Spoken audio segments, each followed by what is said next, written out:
La imagen popular del pirata con loro y pata de palo suele borrar una realidad histórica mucho más compleja y honestamente, más motivada por la justicia que por el simple azar.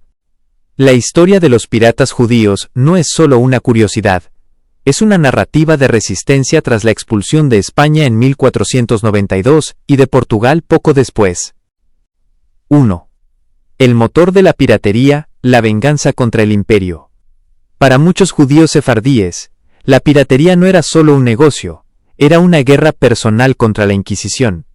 Tras ser perseguidos y despojados de sus bienes por la corona española, el Caribe se convirtió en el escenario perfecto para devolver el golpe. Sinagogas y barcos. Muchos de estos piratas se aliaron con holandeses e ingleses, rivales de España. Nombres simbólicos. Sus barcos a menudo llevaban nombres como el profeta Samuel o la reina Esther. Respeto a la fe. Se dice que algunos capitanes evitaban combatir en Shabbat y mantenían leyes de alimentación, kosher, incluso en alta mar. 2. Figuras clave que la historia suele omitir. Aunque la mayoría operaba bajo el radar, hubo nombres que ganaron una reputación legendaria. Sinan, el gran judío, fue un comandante de la flota otomana y mano derecha del famoso Barbarroja. No solo era un navegante experto, sino que era conocido por su conocimiento de la astronomía. Su base principal estaba en el Mediterráneo, pero sus tácticas influyeron en toda la red de corsarios que acechaban las rutas comerciales españolas. Samuel Pallache, un rabino, diplomático y sí, pirata. Pallache navegó para la flota holandesa y capturó barcos españoles mientras servía como embajador de Marruecos. Es el ejemplo perfecto de cómo la línea entre la diplomacia y la piratería era casi inexistente en el siglo XVII. Moses Cohen Enríquez, probablemente el más exitoso en términos financieros. En 1628, ayudó a los holandeses a capturar la flota de Indias frente a las costas de Cuba, logrando uno de los botines de oro y plata más grandes de la historia. 3. El rastro en las tumbas del Caribe. Una de las pruebas más tangibles de esta historia no está en los libros, sino en los cementerios. En lugares como Jamaica, Spanish Town, Curazao y Barbados, se pueden encontrar lápidas judías del siglo XVII y XVIII que presentan una combinación única. Inscripciones en hebreo y símbolos tradicionales. La calavera y las tibias cruzadas, el símbolo pirata. Esto confirma que no eran marginados dentro de sus comunidades, sino miembros integrados, que veían el corso como una profesión legítima y necesaria. ¿Por qué no se cuenta? Principalmente porque la historia naval clásica fue escrita por imperios que preferían ver a los piratas como simples criminales, ignorando las motivaciones religiosas y políticas de los grupos desplazados.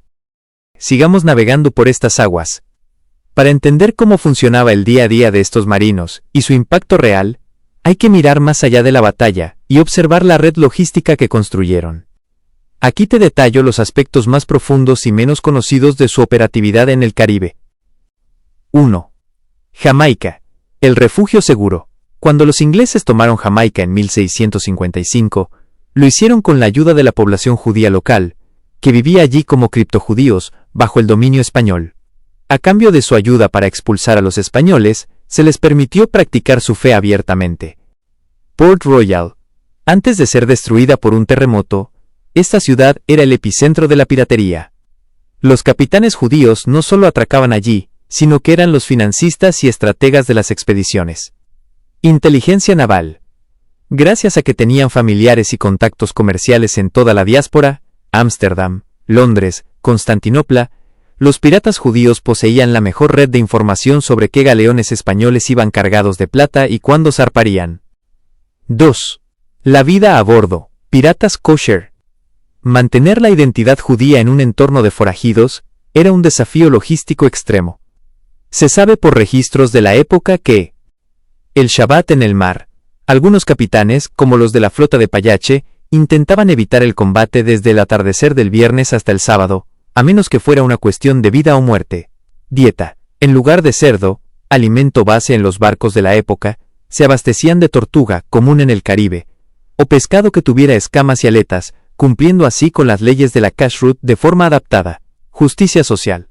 A diferencia de los barcos españoles que eran jerárquicos y brutales, los barcos piratas solían ser democracias tempranas. Para los judíos, esto era un respiro frente a la tiranía inquisitorial.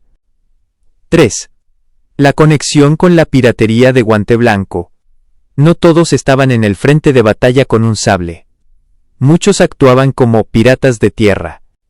Rol. Función. Comisionados de presas, se encargaban de vender legalmente, o no, el botín capturado en los mercados de Europa. Lingüistas. Su dominio del ladino, español, portugués, holandés y hebreo, los hacía los negociadores perfectos para cobrar rescates por barcos y tripulaciones. Cartógrafos. Utilizaban mapas antiguos y conocimientos astronómicos heredados de la Edad de Oro en España, para navegar rutas que los españoles consideraban secretas. 4. El legado en el Caribe actual.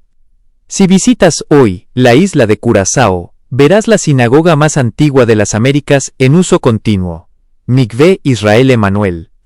Un detalle fascinante es que su suelo es de arena. Aunque hay varias explicaciones espirituales, una de las versiones históricas más aceptadas es que la arena servía para amortiguar el sonido de los pasos y las reuniones, una costumbre que los ancestros piratas y criptojudíos trajeron de los tiempos de la Inquisición, donde el secreto era la única forma de sobrevivir. Un dato para reflexionar: el ataque de Moses Cohen Enríquez contra la flota de plata española no solo fue un robo, fue el golpe financiero que permitió a los holandeses financiar su propia guerra de independencia contra España. Es decir, los piratas judíos ayudaron a cambiar el mapa geopolítico del mundo. Profundicemos entonces en la conexión entre estos marinos sefardíes y las grandes figuras de la Edad de Oro de la piratería, así como en el curioso fenómeno de la piratería diplomática. 1. La alianza con Sir Henry Morgan. Es imposible hablar del Caribe sin mencionar a Henry Morgan. Lo que casi no se cuenta es que Morgan dependía fuertemente de los guías y traductores judíos para sus ataques más audaces. El asalto a Panamá, 1671. Para cruzar el istmo y atacar una ciudad que se creía inexpugnable, Morgan utilizó a corsarios judíos que conocían las rutas comerciales terrestres de los españoles. Muchos de ellos hablaban perfectamente español, y podían pasar por comerciantes para espiar las defensas antes del ataque. El trato. A diferencia de los españoles que torturaban a los judíos por herejía, Morgan y los británicos los veían como aliados comerciales valiosos. Esto creó una simbiosis. Morgan ponía la fuerza bruta, y los judíos ponían la inteligencia estratégica y la logística para liquidar el botín. 2. Los piratas de la diplomacia, el caso Pallache. Como mencionamos antes, Samuel Pallache es la figura que mejor representa la ambigüedad de esta época. Su historia parece de película.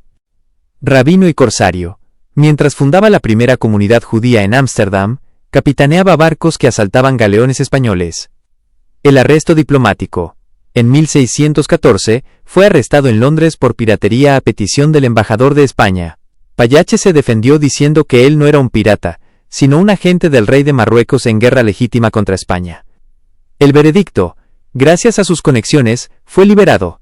Su funeral en Ámsterdam fue tan masivo que asistió incluso el príncipe de Orange, demostrando que estos piratas eran en realidad héroes nacionales para los enemigos de España. 3. La Kahal Kadosh, Santa Comunidad, en alta mar. Un aspecto íntimo y poco explorado es cómo mantenían su identidad cultural en un mundo de violencia. Se dice que en algunos barcos de corsarios judíos, los capitanes llevaban rollos de la Torá protegidos en cofres de madera estancos, los mismos que se usaban para la pólvora. Esta devoción creó un tipo de pirata muy diferente al estereotipo borracho y desalmado. Eran hombres con una causa ideológica. Rescate de cautivos. Parte del botín se destinaba a la Pidyon Shvuyim, la obligación religiosa de rescatar a otros judíos que habían sido capturados por la Inquisición o vendidos como esclavos. Financiamiento de comunidades. Las sinagogas de Barbados y Curazao se construyeron en gran parte con las donaciones de estos marinos que veían en el mar su único territorio libre. 4. El fin de la era. De piratas a comerciantes. Hacia finales del siglo XVIII, la piratería comenzó a declinar cuando las naciones europeas decidieron que el comercio estable era más rentable que el caos. 1. Amnistías. Muchos piratas judíos aceptaron indultos reales y se convirtieron en respetables dueños de plantaciones de azúcar o armadores de barcos legales. 2. Influencia en la Revolución Americana. Se cree que los descendientes de estos corsarios en las islas del Caribe ayudaron a contrabandear armas y suministros para las tropas de George Washington, manteniendo su tradición de oponerse a los imperios europeos.